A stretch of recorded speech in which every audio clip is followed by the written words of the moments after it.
안녕하십니까. 7월 1일 유저폰 TV 방송을 시작합니다. 오늘은 세 가지 이야기를 하게 될 것 같습니다. 첫째로는 G5420이 단종 수순으로 가는 것 같다. G5420 CPU가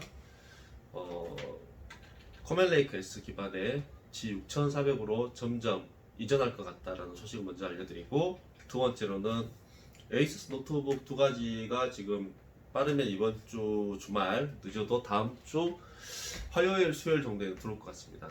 두 가지 모델인데 에이서스 X512 FA-PQ1607 모델이고요. 이 제품은 이제 i5의 피보북이고, 그 다음에 에이서스 FA506 2-HN153 모델이 들어올 예정이에요. 자세한 설명은 제가 순서대로 설명을 다시 한번 말씀을 드리겠습니다.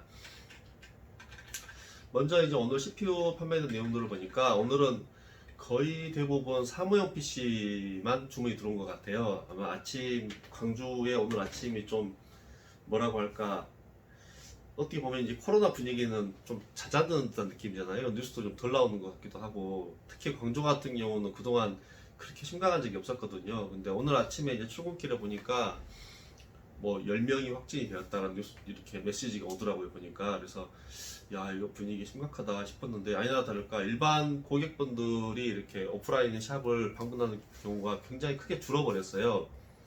출근길에 보니까 차량도 많이 줄고, 제가 오후에 일이 있어가지고 밖에 좀 일정을 좀 다녀왔는데, 그 과정에서 봐도 이렇게 차량들이 평소보다 거의 한 30-40%는 준 듯한, 정말 시내가 다시 뭐 썰렁해지는 이런 느낌이 들었단 말이죠. 그래서 그런지 이제 오늘 게이밍 PC라든지 좀 고사양 PC를 사러 오시는 손님들은 없었다고 봅니다.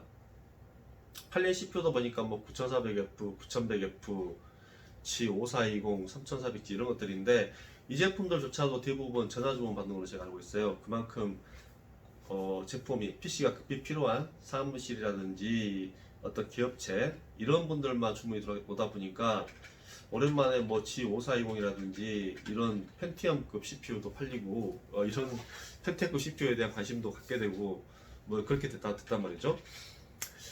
G5420 CPU는 이제 3.8GHz 지원을 하고요. 그 다음에 코멜레이크 S 기반의 G6400 같은 경우는 사기가 빨라지긴 했는데, 뭐 이게 엄청난 성능 차이는 없을 겁니다. 다만 가격은 이제 6만원대에서 8만원대로 올라가고, 메인보드 가격도 상승하다 보니까 지금 당장 이제 G6400이라는 이 새로운 펜티엄 프로세서를 장착을 하고 사무실로 가는 경우는 아직까지 광주에서는 제가 본 바는 없습니다. 그러나 G5420 CPU 가격이 온라인도 지금 시세가 시시각각 올라가고 있고, 광주 같은 경우도 이제 물건들이 귀해지고 거의 정품 박스 제품들은 보기 힘들 정도로 사라지고 있으니까, 아마도 이번 주 지나고 다음 주 정도 지나고 나면 G5420 CPU와 G6400 CPU의 가격 갭은 굉장히 좁혀질 것 같거든요. 이제 그렇게 생각을 해보면 이제 메인보드 가격 갭만 좀 좁혀지면 자연스럽게 펜티엄, 즉 사무용과 기업용 기본적인 PC에 가장 많이 사용되는 펜티엄급 프로세서 또한 코멜레이크 S 계열로 넘어간다고 보시면 되겠어요. 이번 주는 아직은 이제 G5420 시리즈가 CPU가 공급이 되고 있고, 그 다음에 마더보드도 좀 310 시리즈가 아무래도 좀 더 저렴하기 때문에 아직은 팔리고 있는데, 310 시리즈 메인보드 같은 경우도, 칩셋 같은 경우도 메인보드들이 현재 좀 약간 특별한 모델들 같은 경우는 재고들이 점점 소진이 되고 있고, 기본적인 메인보드만 남아있는 걸로 제가 보고 있습니다. 그 밖에 특별한 사항들이 없는 한은, 어쨌든 제가 볼 때는 늦어도 8월에는 펜티엄마저도 10세대로 넘어간다 라고 보고 있고요. 또 하나 재미있는 부분은, 사무용 PC가 많이 팔리면 그동안 관심 밖에 있었던 이제 좀 작은 사이즈의 모니터도 보게 되는 것 같아요. 오늘 판매되는 것들 보니까 JCN UDR 제품 중에서 24인치 24 FH3A, 그 다음에 에이서스 모니터 중에서 VA24 EH2라는 모델이 있거든요. 이 두 가지 다 이제 75Hz를 지원을 하고 프리싱크를 둘 다 지원하는 모델 제품들인데, 요즘은 이제 보급형 모델이 다 소위 표기 IPS에 75Hz의 프리싱크를 다 지원한단 말이죠. 뭐 게임 성능을 향상시키는 기능도 다 뭐 여러 가지 방식으로 있습니다만 다 지원을 하고 있고 하다 보니까 스펙을 가지고는 성능 차별이 이렇게 되질 않아요. 근데 가격은 보면은 위대한 제품이 비슷한 스펙에서 항상 2만 원, 3만 원 저렴하단 말입니다. 이렇게 에이서스나 LG 제품들, LG 모니터를 보시다가 실제로 구매하실 때는 이제 2, 3만 원 저렴한 유디아 모니터 사는 경우들이 많은데 제가 이 제품들을 볼 때는 저는 이제 제 고객분들께는 기본적으로 에이서스의 24인치 모니터를 권장을 해드려요. 이유는 이제 뭐 어마어마한 차이는 아니지만 그래도 NTSC가 72%가 나오기 때문에 주로 이제 24인치 쓰시는 분들이 어디에 씁니까? 문서 작업이라든지 동영상 감상하시고 그 다음에 이제 가벼운 게임용도 하시는 분들인데 이 정도는 NTS 72%면은 충분하단 말입니다. 그래서 저희가 권장해드리는 모니터는 2, 3만 원 좀 이렇게 더 들더라도 에이서스의 VA24EH IPS 이 제품이 낫다라고 생각이 듭니다. 그러나 이제 모니터 화면을 오래 보지 않고 사무실이나 뭐 이런 데서 가볍게 쓰시는 분들한테는 이 2, 3만 원도 값어치 있는 거기 때문에 딱히 이것이 좋다 나쁘다 할 수는 없지만 그래도 장시간 이렇게 하루에 적어도 한 3시간, 4시간 이상 연속 보신다고 하면 그래도 화질 생각하셔가지고 NTS 71%가 지원되는 이런 모니터들을 선택하는 게 좋겠습니다. 이 모니터에 대해서 이제 보다 보면 뭐 이렇게 색재 연료 같은 것이 도대체 뭔지, 그 다음에 sRGB는 뭔지, 어도브 RGB는 뭔지 이런 걸 가지고 이제 문제하시는 분들 계시는데 통상 이제 그래픽 하시는 분들은 이제 sRGB가 100%가 지원되는 모니터 사시면 좋은 거고요. 어도브 RGB 같은 경우는 이제 어도브사에서 만들어 놓은 RGB 어떤 이제 색 규격이란 말입니다. 제가 기억하고 있기로는 뭐 청록색이라든지 녹색에 대한 표현이 좋다 보니까 좀 더 이제 이렇게 색을 좀 더 조밀하게 볼 수 있는 장점이 있고 통상적으로 이제 어도브 RGB 같은 경우는 LG 모니터에서 이렇게 많이 적용이 돼 있어요. 그러나 이제 대부분의 모니터들은 마이크로소프트에서 이제 그 지정한 sRGB를 기준으로 만들다 보니까 통상적으로 가격 비교하실 때는 아마 sRGB가 얼마인가 이렇게 비교를 많이 하실 거예요. 우리가 어떤 출력물까지 좀 출력물 사이즈가 크거나 이런 것들 보실 때는 어도브 RGB를 보시는 것도 도움이 되겠지만 통상적으로 sRGB 기준으로 아직은 제품들 선택하고 있는 것이죠. 뭐 모니터에 대해서 뭐 이야기하다 보면 할 이야기가 끊임없이 있습니다만은 오늘 같은 경우는 사무용 PC가 또 많이 나갔고 사무용 PC와 함께 24인치 모니터가 많이 나갔는데 24인치 모니터 보실 때 뭐 NTSC가 몇 퍼센트인가 72%가 지원되는가 이 정도 봐주시면 내가 원하는 즉 올해 모니터를 장시간 사용하신 분들 이분들한테는 좀 더 좋은 선택을 할 수 있는 기회가 될 수 있습니다. 그래서 이 부분 비교해 보시고 그 밖에 이제 그 제품 모델명에 붙는 스펙들은 다들 이제 비슷해요. 근데 그리고 가장 좋은 방법은 두 모니터를 이렇게 동시에 두고 비교해 보면 좋거든요. 실제로 이제 저희 매장에 UDI 24인치 사러 오셨다가 에이서스 24인치를 보시고 선택을 바꾸는 그 정도의 차이는 존재하는 거예요. 화질을 보면 금방 알 수 있는 차이가 있습니다. 그러나 스펙만 봐가지고선 도대체 이게 뭔지 차이가 보이질 않죠. 이 사무용 PC만 주로 나가다 보니까 오늘 뭐 이렇게 원래 500기가급 SSD가 주로 팔리는데 오늘 같은 경우는 거의 대부분 거의 70% 이상이 240기가나 120기가 SSD가 팔렸어요. 뭐 이것은 사무용 PC가 많이 나갔던 날이기 때문에 이제 어쩔 수 없는 것들이죠. 마더보드 마찬가지 H310, A320 뭐 이런 것밖에 나간 게 없습니다. 오늘 이제 뭐 이렇게 부품에 대한 이야기들은 특별한 건 없었어요. 그래픽 카드 같은 경우도 참 이게 도대체 언제 살아날지 모르겠네. GT710도 아직도 팔리거든요. 기가바이트에서 제품이 들어오고 아마도 뭐 F 시리즈 온보드 그래픽이 없는 프로세서가 시장이 많을 때를 대비해서 그런지 몰라도 GT710 그래픽 카드 아직도 팔린단 말이죠. 뭐 팔려도 조금씩 팔리는 게 아니라 꽤 많이 팔리는 참 재미있습니다. 그래픽 카드 시장도. 서두에 말씀드렸듯이 이제 저희가 노트북을 수입하다 보니까 노트북 수입 일정 같은 경우는 보통 제품이 들어오기 한 일주일 전, 2주일 전 이럴 때 안내를 제가 받아요. 제품 오더를 넣어놓고 한 달이나 한 뭐 심하게는 두 달도 좀 기다리는 게 익숙하니까 두 달을 기다렸다가 제품 들어오기 일주일 전, 2주일 전에 이렇게 소식들 듣게 되는데 오늘 이제 이번 주 빠르면 이번 주 주말, 늦어도 다음 주 초에 받을 수 있는 모델이 두 가지가 있어요.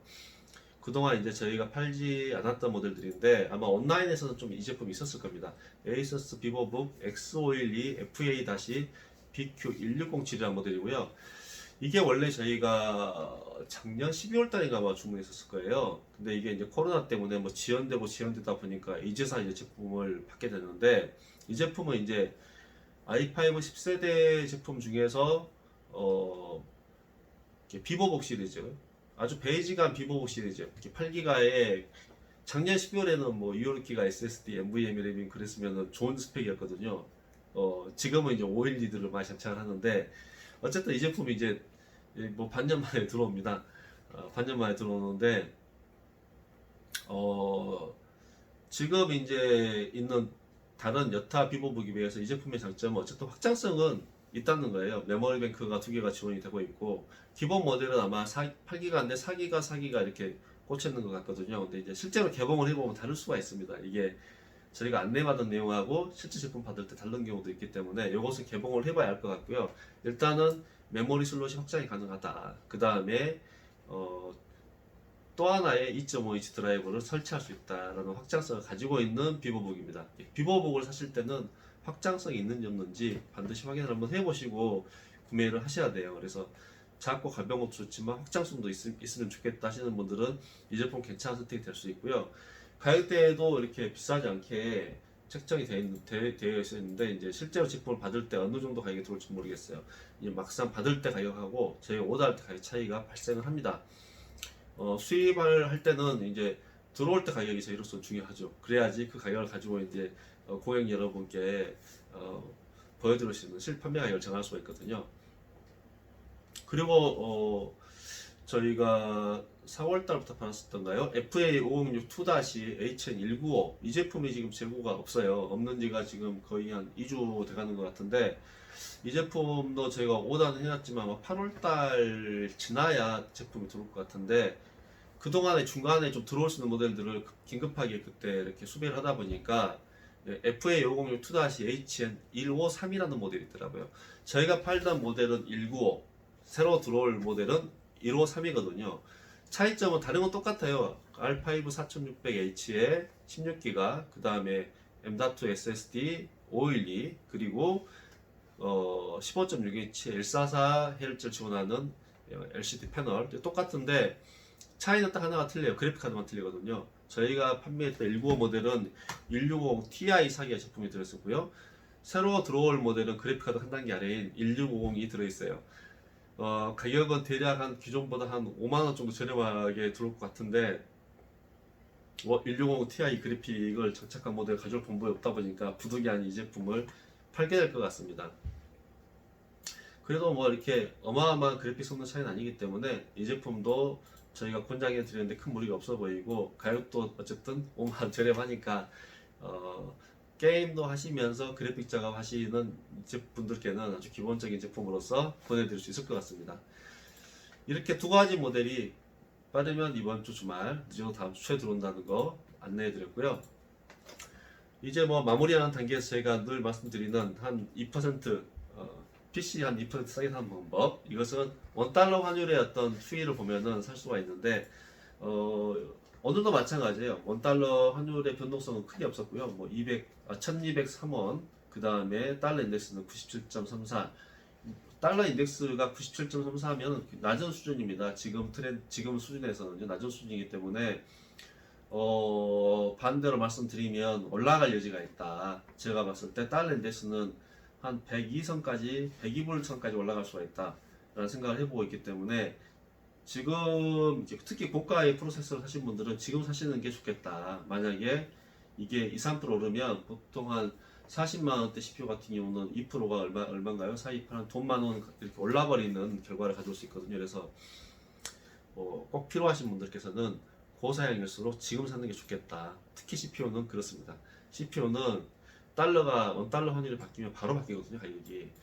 그리고 이제 어떤 추이를 볼 수 있는, 제가 방금 원달러 환율이 올라갈 가능성이 있다라는 말씀 드렸는데, 지금 요즘 좀 이렇게 주식 시장이면서 선행지표를 볼 수 있는 게 이제 비트코인 가격이거든요. 비트코인 가격이 지금 보니까 원화로 봤을 때 1 비트코인이 1108만 3천원 이 정도 지금 거래가 되고 있어요. 이 정도면은 이제 하락한다는 것이고, 비트코인 가격이 조금 빨리 하락을 하기 때문에 주식시장도 다소간에 하락할 가능성이 높다는 거죠. 그러면은 이제 달러 가격은 오를 가능성이 높고, 물론 이 갭이 어느 정도 될지는 이제 추이를 봐야 돼요. 그렇지만 방향성은 달러가 지금보다 내릴 가능성보다는 오를 가능성이 다소 높은 상황이고, 아마 이번 주에는 그 원달러 환율도 적어도 한 1210원까지는 가지 않더라도 뭐 어느 정도 영향을 미칠 정도, 한 1% 이상 영향을 미칠 정도의 수준까지 올라갈 여지가 있다라는 생각을 해봅니다. 통상 이제 시장 가격이 정해질 때요, 원달러 환율이 한 4거래일에서 한 5거래일, 이렇게 일주일 정도 연속 이렇게 오르면 실제로 시장 가격이 반영이 되거든요. 근데 지금 같은 경우는 이렇게 상당히 평탄하게 가다 보니까 단지 물건이 잘 나오냐, 수급이 좋냐 안 좋냐, 여기에 대해서만 이제 가격대들이 움직여요. 그러니까 이제 소비자분들이 많아져서 물건이 부족하면 오르고, 이렇게 수급에 따라서 움직이는데, 뭐 주가지수 변동성만 보셔서 아시겠지만, 원달러 환율의 변동이 지속적이 되면, 이 지속적이란 PC 시장에서 제가 볼 때 한 4일에서 5일, 그러니까 주 5일 전이니까 일주일 정도 변동성이 한 방향을 가면은 그 추이대로 빠르게 가는 게 특히 CPU 시장이에요. 그래서 아까도 말씀드렸듯이 좀 고사양의 PC를 사신 분들은 지금이 괜찮은 시점이고, 다소간에 7월 첫 주, 다음 주, 오늘이 지금 목요일이니까 다음 주 한 수목, 다음 주 주말에 살려고 하다 보면 이게 뭐 조금은 지금보다는 분위기가 안 좋을 수도 있다. 이 정도로 정리를 해드립니다. 이게 컴퓨터 수입하고 유통을 많이 하고 하다 보니까 가격에 대한 관심이 되게 많고, 뭐가 잘 팔리냐에 대해서 민감할 수밖에 없고, 저도 이제 이 업을 해온 지가 20년이 넘다 보니까 제품에 대한 스펙보다는 스펙 대비 가격에 더 민감해지고, 또 무엇이 들어오고 무엇이 나가는지에 대해 관심이 되게 많거든요. 아마 그런 것들에 대해서 이제 관심 있게 보신 분들이 이렇게 가끔 댓글도 적어주시고, 뭐 심지어 뭐 구독도 가끔 해주시고 하시는 것 같은데, 유튜브 초보죠. 제가 이제 3주차 들어가는데, 지금은 뭐 제가 아는 내용 중에 최선을 다해서 알려드리는 게 제가 할 수 있는 일들이고, 이걸 또 뭐 재밌게 할 수 있는 방법이 있다고 하면 연구를 좀 해보려고 합니다. 오늘 뭐 유익한 내용들이 어떤 분에게 있었을 것이고, 어떤 분들은 다소 지루할 수가 있는데, 하루를 정리하는 입장이고, 그 다음에 또 한 일주일 정도 뒤를 준비하는 입장에서 제 나름대로는 오늘 방송 이 정도로 준비를 해서 알려드렸습니다. 감사합니다.